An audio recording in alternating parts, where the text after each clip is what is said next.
Hi everyone, I'm Jasmin. I'm here today to talk about designing open world traversal for blind gamers. All right, let's get started. This is what you can expect during the next 30-40 minutes. I'm quickly going to introduce myself. I'm going to introduce the team that actually worked on this feature set. And I will show you also a project overview, how we approached to get results, because I only directed to get the results. The team actually worked on it, and I want to show you how an outline for a goal can probably help you to achieve certain things like accessibility innovation or game design innovation. And then we will also go into the features of how we solved the problem of open world traversal for blind people. All right, quick intro about me. I'm Jasmin. I'm lead UX designer at Mainframe Industries. I've worked in the industry now for 10 years. I was a graphic designer before, so I came from the other side of making everything around games, like strategy guides or e-sport magazines. And finally, when the mobile revolution was here, I could get into games and make them. And yeah. Let's continue. So I'm currently at Mainframe, and we work on an open world MMO.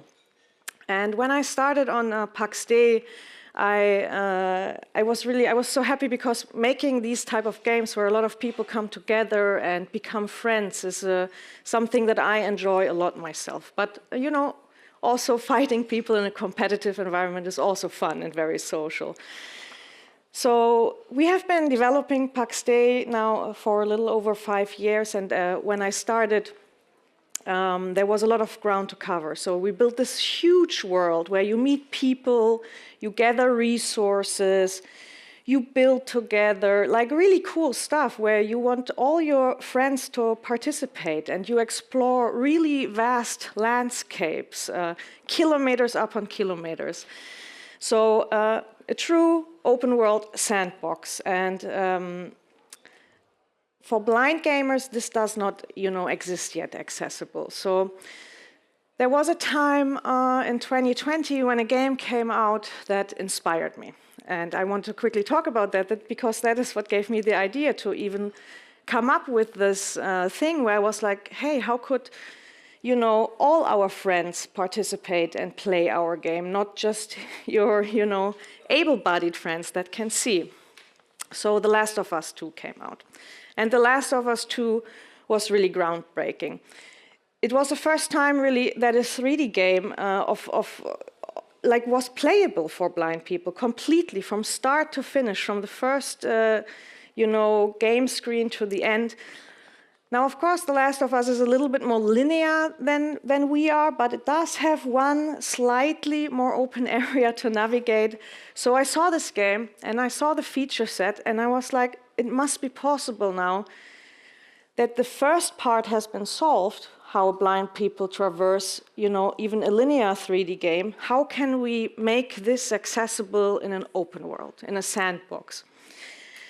And also just to give you an idea how not easy it is, but also it is easy actually to reach out to people and just ask them about that. So I had this idea, and I'm like, I should call up Naughty Dog or look up who worked on this feature set. And I just Googled, and I found the person, Brandon Cole, who was an accessibility consultant who worked with Naughty Dog to bring this, completely new accessibility innovation to games.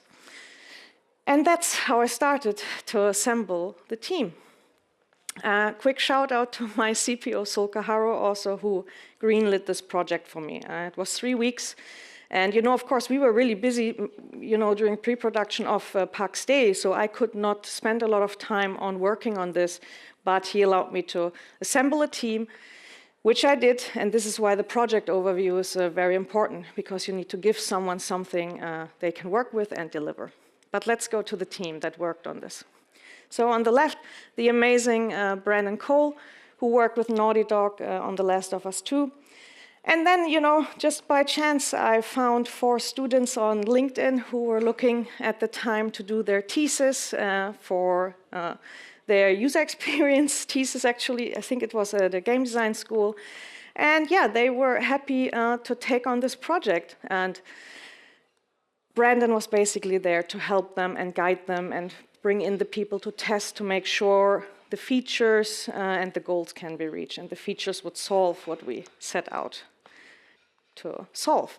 So let me show you what we gave them to, find solutions to this challenge that we gave over to them. So if you want to, innovate, be it in game design or in accessibility or something else, I think it's really important to have a goal. The goal was very clear. What didn't exist yet, we wanted to find a way, maybe this can happen now, after seeing The Last of Us, that it was possible in a slightly more linear, 3D space. How to design an open world traversal system for totally blind players. And totally blind is actually the official term for someone who cannot see anything. So there is a spectrum, of course, of different, parts of how much someone can see. As you know, many games, and especially MMOs, offer actually, settings like increasing the fonts or having a high contrast mode, which will allow a lot of people to participate in your game and have fun, which is, I guess, why we're all making games. So this was the goal for them. Deliverables, really important. Because we handed this over and I only directed the team, it needed to be very clear what they had to deliver, because it was also a very short time space, 3 weeks. So this is what it included.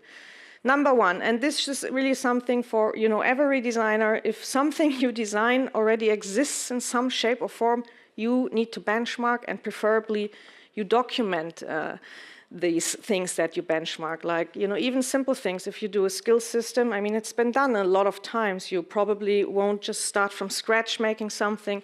You will look, how did other people make a skill system? Or, other things, an inventory system. So benchmarking was really important, especially because we had The Last of Us as our guideline that had already a lot of features that we would need.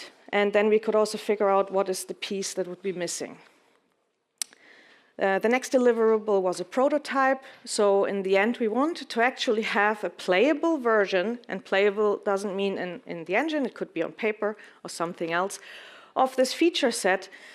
So during the case study, they could also test, preferably, these features with the target audience, which is really important in our work. Again, no matter if accessibility or game design. And the next one would, of course, be a design document. You know it, if you have designed something for a game or an app, you need to write down how does it actually work, so you can share it for implementation purposes, or, just to have it so you don't forget about it. Support. So the support was really the key part here also. So I had a team of very young students, which were super bright, but of course they have never worked on such things before, and specifically maybe accessibility. So hire someone, actually that will be the next point, you should hire someone. I should have put that as the first point, actually. The main takeaway for you would really be, if you work on something that you cannot perceive, like as you see, I'm not blind, you should hire someone who has experience with that. But we'll get to that in just a second. So access to our game project, which of course, if you work on something and you want something to be solved for this project or product that you work on, then the team that should solve something for it should get access to this product or project, which in our case was Paxdei, which was really important. We wanted to get to make them understand how the world feels, how you can totally just, you get dropped in this world and you can go in every direction that you want. You can start chopping wood and start collecting, resources and start building. So it was really important for them to get an idea, how the game works also, so they can understand what we are trying to solve. Also important, we had a very strong reference, which was The Last of Us. There are a couple other games. They don't fully allow blind players to play, but there are some features that we wanted to check out. So of course we made sure we had a budget for this for the team also.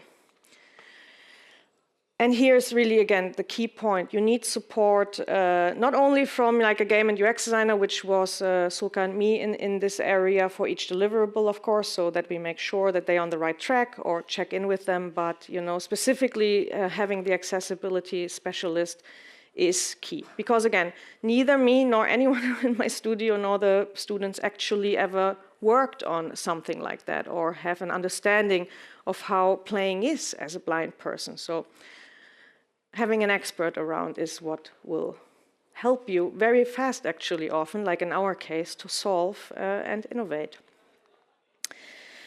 And the last one, everyone knows communication, really important. So of course we had a shared Slack channel with the students. They could quickly ask things, no long email threads or anything, have some place where you can quickly discuss stuff and jump in if necessary.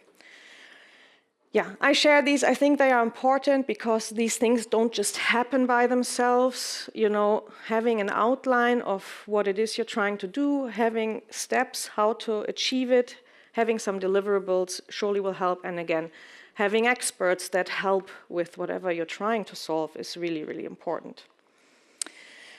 And of course, I always love just sharing this for every designer. We use the user-centered design process. As I told you, we test it against the audience a lot, but this is the thing. It's similar to design thinking. It's all the same kind of place. You first try to understand. You try to learn about the people, the players. What are you trying to solve for them? How is their experience? Then you specify user requirements through that, for example. Then you make up features, you know, like the design solutions, and then evaluating and testing. This is how work should be done, generally.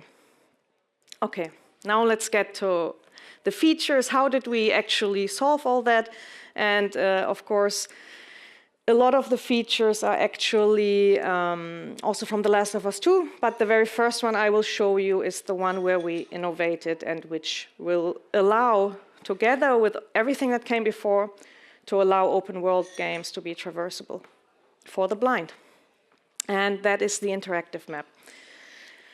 So let's take a look. This is, for example, from the prototype. So our prototype doesn't have, you know, big fancy maps, which this would be, for example, because the prototype is for people who cannot see. So it says there the map is open. And so here is the first part of this interactive map, which would be knowing and reading out to you the current location. And I will play you also a video after this for each of these features so you can listen to them and actually understand how they work. Because again, the people we designed for cannot see. So current location, really important. So at any point, the player can understand where they are. The game would read it out to you. And you can cycle through different things, like describing the surroundings, which I will get into also later, or describing the resources you can find. Because again, our game is all about gathering resources, crafting, exploring, building. So let's give it a listen. PlayStation controller selected. Press the touchpad on your PlayStation controller to open the map. Current location is Ancient Castle. There are 3 options listed beneath this tab. Describe my surroundings.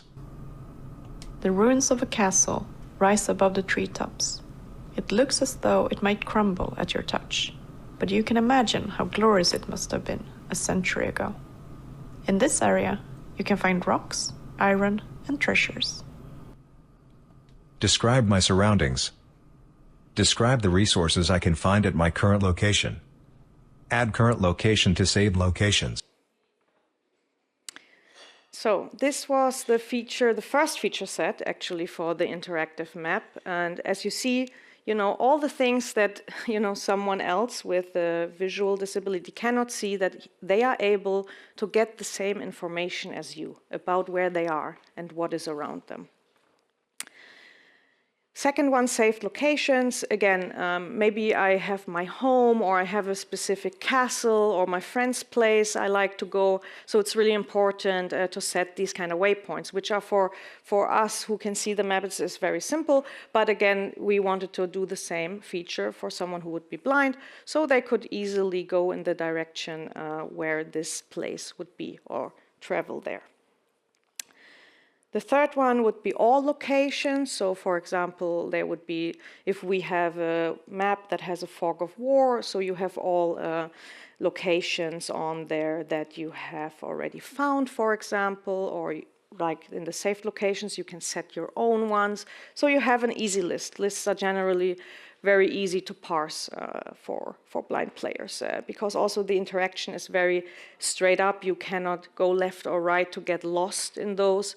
And yeah, one really important part about this one is actually that it also tells you how far away this place is. So that I, as a blind player, can, you know, make an assumption, okay, do I have time to go on a longer adventure or not? So I can kind of decide how my session should be going and how much time I need to spend to actually do something or get somewhere.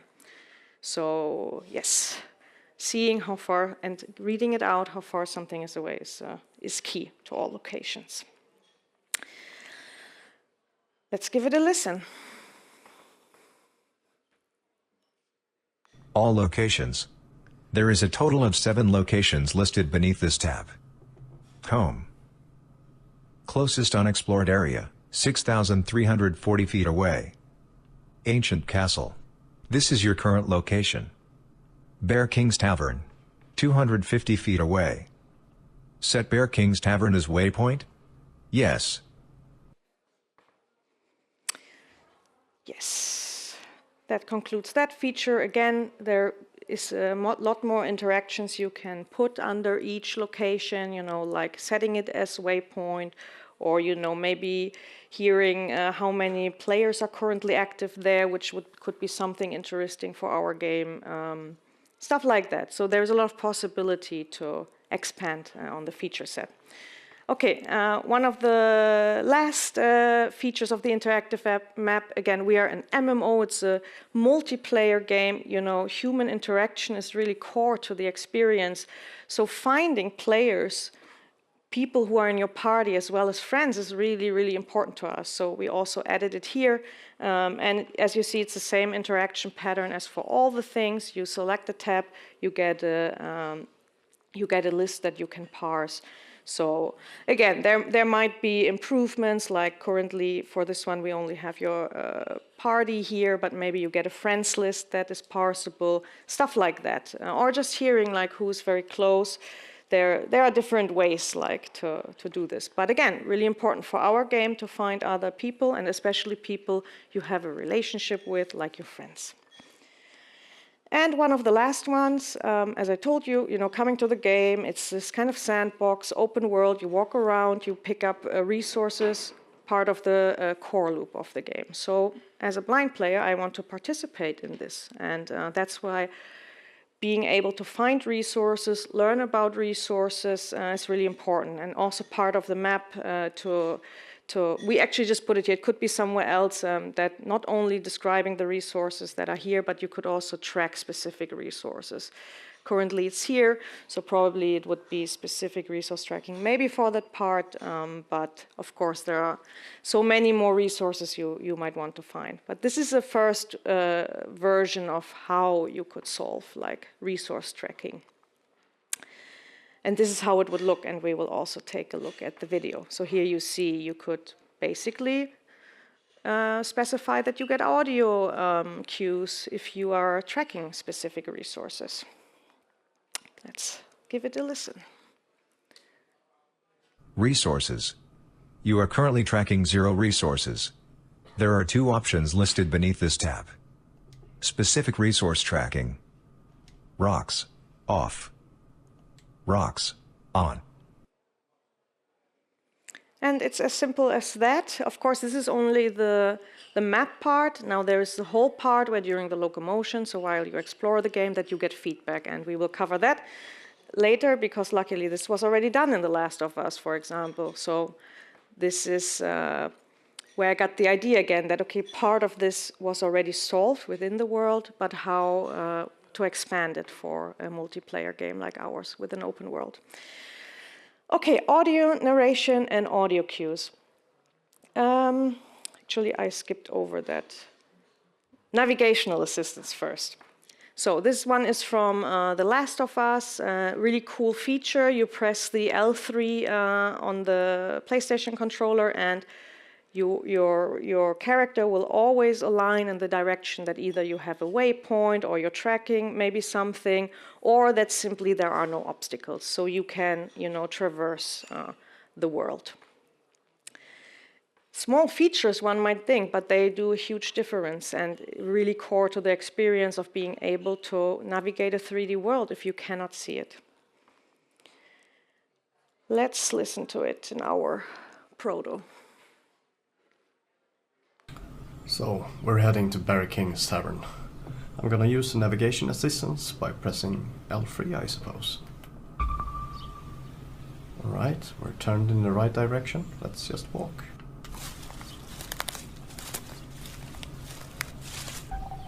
Oh, and that's the navigation ping that tells me that I need to press L3 again.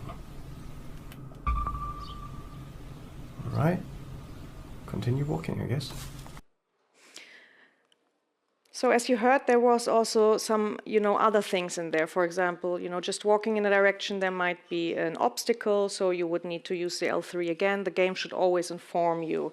So there are more granular things to these things to consider when doing this. Okay, now we'll go to the audio narration and audio cues.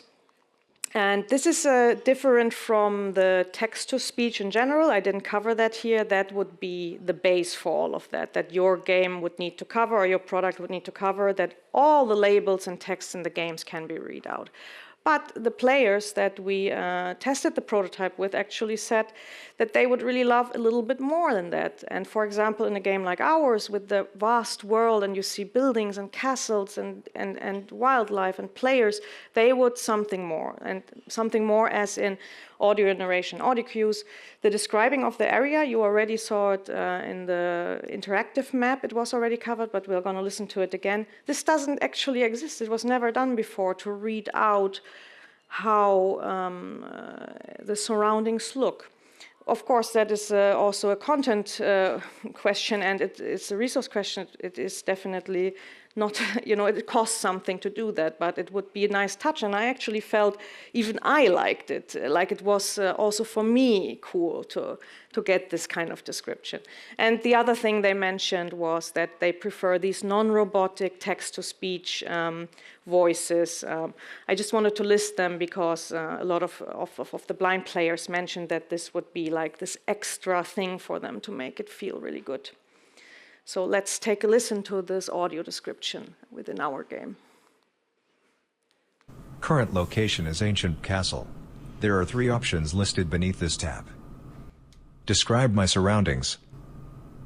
The ruins of a castle rise above the treetops. It looks as though it might crumble at your touch, but you can imagine how glorious it must have been a century ago. In this area, you can find rocks, iron, and treasures.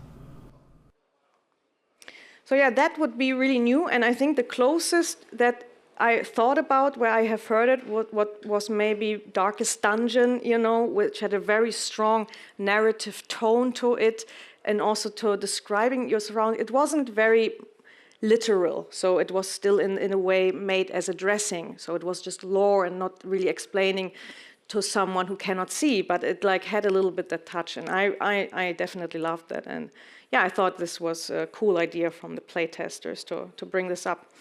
Okay, we're getting towards the end, so here is a specific resource tracking feature also. Again, this is directly from the, inspired by The Last of Us, of course. And so one thing was we covered in the interactive map that you could track them. However, there are a couple of things that are also important for it. So it's really important that that you can scan. You can use a scan feature, which will actually be the next one, but also that there is positional sound. So there is, again, a lot of granular things to it to make this feature work. It's not just slapping on one thing, which is the resource tracking in the interactive map, but there's a lot of audio cues that need to happen inside during the game during locomotion state. So let's give it a listen. All right, continue walking, I guess. Oh. What are those? Some rocks, maybe? To my left. Let's go left. Rocks, 3. Awesome. Just what I was looking for. And that's really how a blind person can be part and participate in our core loop, to be part of a clan, to gather, you know, to craft. So the gathering part would be solved here, which, would be, again, one core part of making our game accessible in a way that has never been done before, which was exciting that this was working. Again, we user tested all of this. It was working with blind players. Okay, last feature, it's the item scan. Again, directly taken basically from The Last of Us. So we didn't build it in the prototype, so I think I only play you a quick video from The Last of Us. But a really important feature, here you also see, you should not only be scanning, obviously, for resources, you can scan for enemies, and then you can use the L3 again to navigate towards a specific scanned icon, for example, and that is how they solved their game, mostly, also to be able for blind players to participate and, get through it on their own, which is really amazing. Let's take a look how they did it.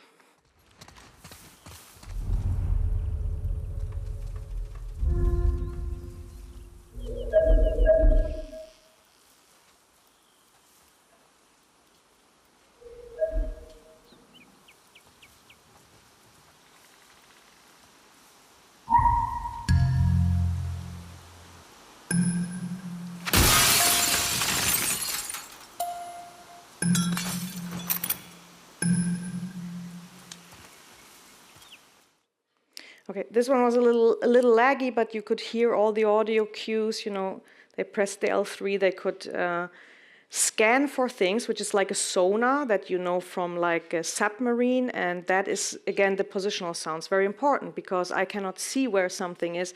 I need to be able to hear in which direction I can find it, and I also need to be able to make a difference. Is this a safe place where I can pick up stones, or is there actually also an enemy lurking nearby? So that is why you need to have different sounds. And one feature I haven't covered, but what The Last of Us also has, is something called an audio glossary, because this is a language. They have created a language only for hearing, on how to navigate a world and how the different sounds tell you something about your surroundings or in what direction you go, and is it safe or not. Okay, here's the entire walkthrough. It's going to be a couple of minutes, so it's all of the videos together, like walking through the entire thing. You could basically close your eyes and only by the sounds navigate the game. This is what the player is doing. Let's give it a listen. PlayStation controller selected. Press the touchpad on your PlayStation controller to open the map. Current location is Ancient Castle. There are 3 options listed beneath this tab. Describe my surroundings. The ruins of a castle rise above the treetops. It looks as though it might crumble at your touch, but you can imagine how glorious it must have been a century ago. In this area, you can find rocks, iron, and treasures. Describe my surroundings. Describe the resources I can find at my current location. Add current location to saved locations. Saved locations. You have 1 saved location listed beneath this tab. All locations. Players. Resources. Search. Resources. You are currently tracking 0 resources. There are 2 options listed beneath this tab. Specific resource tracking. Rocks. Off. Rocks. On. Players. All locations. There is a total of 7 locations listed beneath this tab. Home. Closest unexplored area, 6,340 feet away. Ancient Castle. This is your current location. Bear King's Tavern. 250 feet away. Set Bear King's Tavern as waypoint? Yes. Waypoint set for Bear King's Tavern. You're currently tracking 1 resource, rocks. Settings opened. Audio glossary. Explore what all sounds mean. There are 5 sound categories listed beneath this tab. Menu sounds. Navigation assistance sounds. Ledge guard sound. An audio cue is played when you are near a ledge. This prevents you from falling from ledges that will kill you. Press the cross button to play the sound. Collision sound. An audio cue is played when you hit an obstacle, for example a wall. Navigation ping 1. An audio cue is played when you press L3 to turn to the marked direction. Navigation ping 2. The second navigation ping lets you know when you need to press navigation assistance to change direction. Options closed. So, we're heading to Barry King's Tavern. I'm gonna use the navigation assistance by pressing L3, I suppose. Alright, we're turned in the right direction. Let's just walk.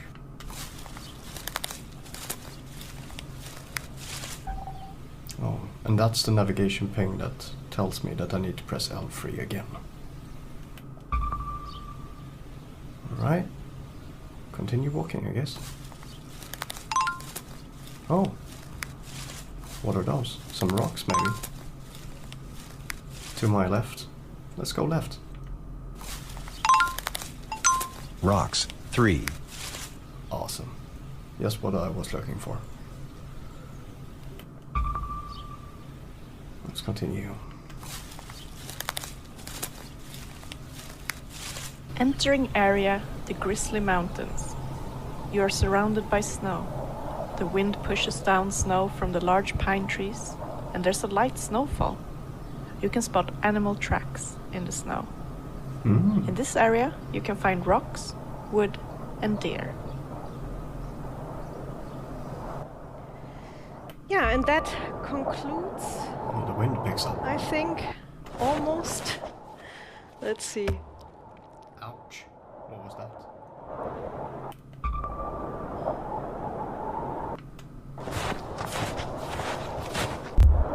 Oh, a ledge. Oh.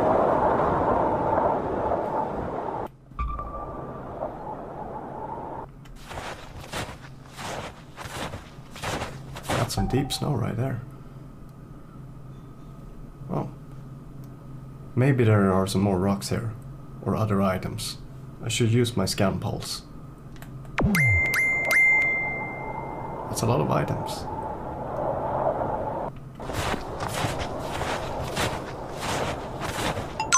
Rocks, 3. We should have a sufficient amount of rocks now. Let's continue to Bear King's Tavern.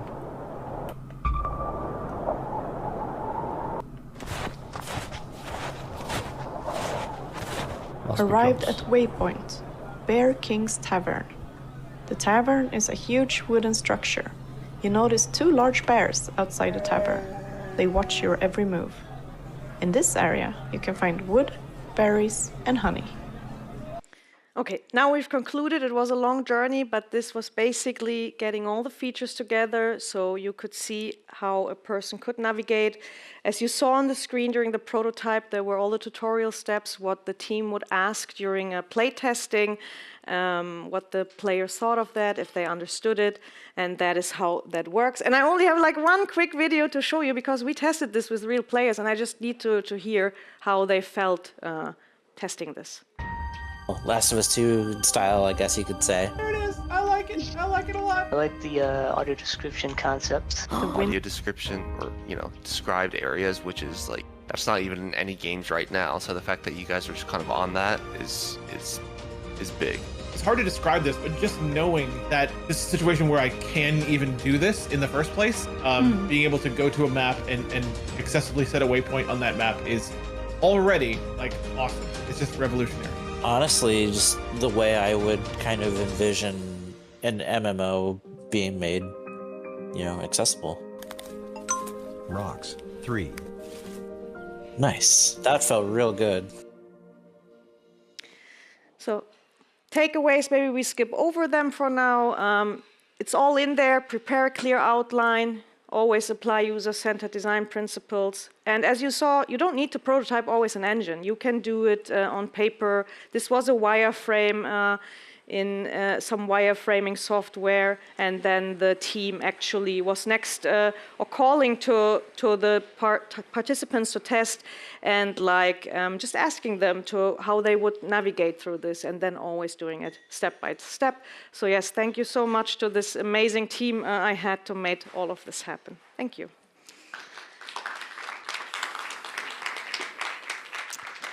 Thank you, Jasmin. That was so heartfelt. I have to kind of push myself back together. Amazing job. Thanks. Yeah. All thanks to this team, which who really pulled it off.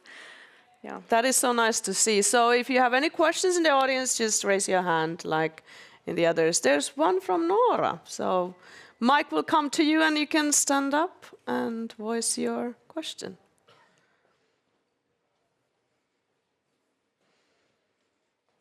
Okay, hey, thank you very much for the talk. I actually have two questions, but I'll just ask one for now and give others also a choice to ask. So I'm really interested, you mentioned that you use games controller that might have some kind of maybe haptic feedback. Was this something that you kind of factored in while you were testing, or is this something that you used, and was it something useful for you? I need to remember, it's been a couple of years.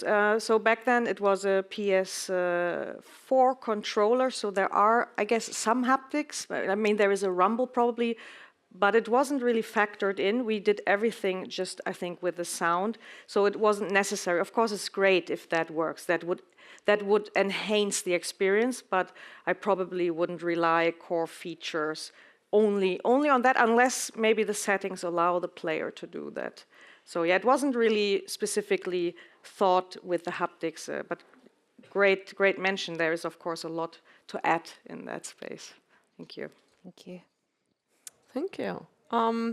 Yeah, that's astonishing work, and it's kind of really nice to see that the game companies are working on this. It's a very much more greater demand than what we would think of. But you're working with Paxdei, right? Yes. How does the audio kind of this sort of thing works with user-generated content? How can you do that with a game that then people would they do the clips for describing the houses they build or something? Like, how does it work? That's an interesting one. Of course, here we kind of went with maybe things that we placed ourselves in the world, so that the description would be part of the content we create that maybe isn't. But you are right, because people can build their own castles. So that would be a future us problem to figure out. Could players add maybe audio descriptions to their buildings? Maybe there is a place to interact with a certain building to learn about it also, and that could very well be part of it. Of course, you need to think these things always need some heavy moderation, probably. Yeah. But I think they could be very fun, and it did add a lot to the experience when I heard it the first time. I actually was more immersed by the description of the surroundings. With the eyesight and the Yes, audio as well. Exactly. So it's also for the seeing players that it could add value Absolutely. And I think that's something that we've really seen in the accessibility space in games throughout the past years. A lot of features that are done for accessibility actually are great also for non-disabled players to enhance their experience. Good. Any questions there? One hand raised, so wait for the mic. Hi, thanks for the presentation. Really interesting topic. I was wondering if you've thought about, especially in an open world game where it's you said it yourself, if it's going to be like a massive world. I could imagine that over time maybe movement for blind players could start to feel a bit repetitive or something, kind of because it's like if you constantly have to press the L3 button or something to avoid obstacles and such. Have you thought about if it would be interesting or if it would work to have some kind of almost movement on track from place to place, where you just Great question. automatic movement. Yes, thank you. That is really great. We have seen it in other games like The Witcher, where you can, take your horse and you would just go along the paths. And, like you say, it's not even only maybe after a while a bit boring for blind players, but even also for our normal players, because the world is so big and they want to get to some places fast. So yeah, we are definitely looking to add some features that would maybe take some of this away and make it easy without taking away from the game. Yeah, thanks. All right, so just to kind of iterate, how long for this project, how long did it take you to do the research and implement the things and testing it? So how long did you work on it? So I had the idea after The Last of Us came out, and I talked with Sulka, and he helped me to put together the project spec. So because I needed to work on Paxdei, but we could assemble a team for this, and it took them three weeks. Of course, we did a little bit of work before. Hey, this is the game. You get the actual accessibility expert who worked on this innovative feature before, which of course set them up also for success.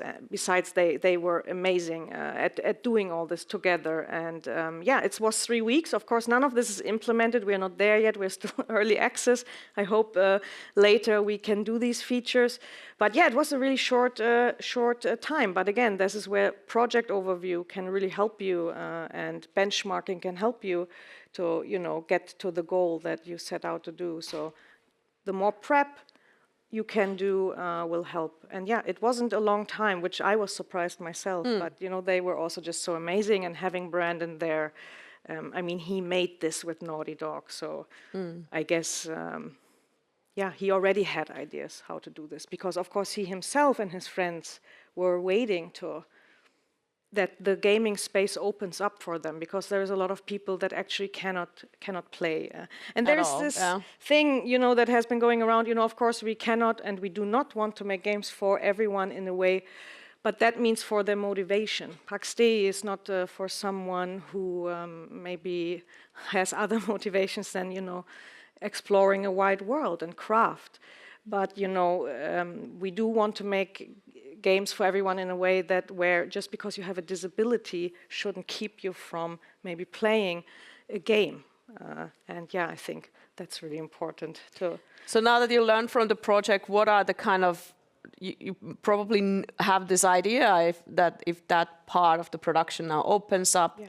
So what are the next steps to work on this to have it implemented in Paxdei? Yeah, we were so early. So for us, the first step was actually remappable keybinds, which we finally have. And what is so cool about the MMO space, it's actually one of the most accessible. Where do you have more features? Even remappable keybinds, it's not even standard nowadays, unfortunately. But, MMOs have it. And you can even change a lot of things on your screen, like move the HUDs around in a lot of them, the PC-only ones. And for us, we are still, we're just gearing up for launch. So I hope later we can do a lot of these accessibility features, including this one. But I can't.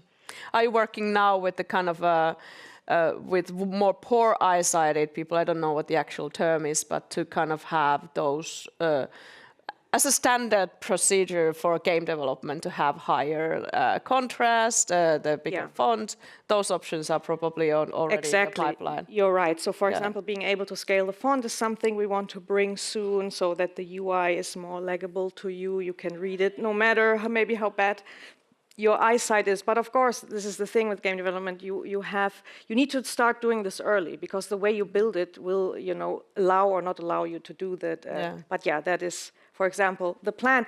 And I would like to finish this with, again, a shout out to the amazing work that Brandon Cole has done for, the world, really, I think, and for inviting more players to games. Brandon unfortunately left us this year, so let's continue the work. Thank you, Jasmin, so much.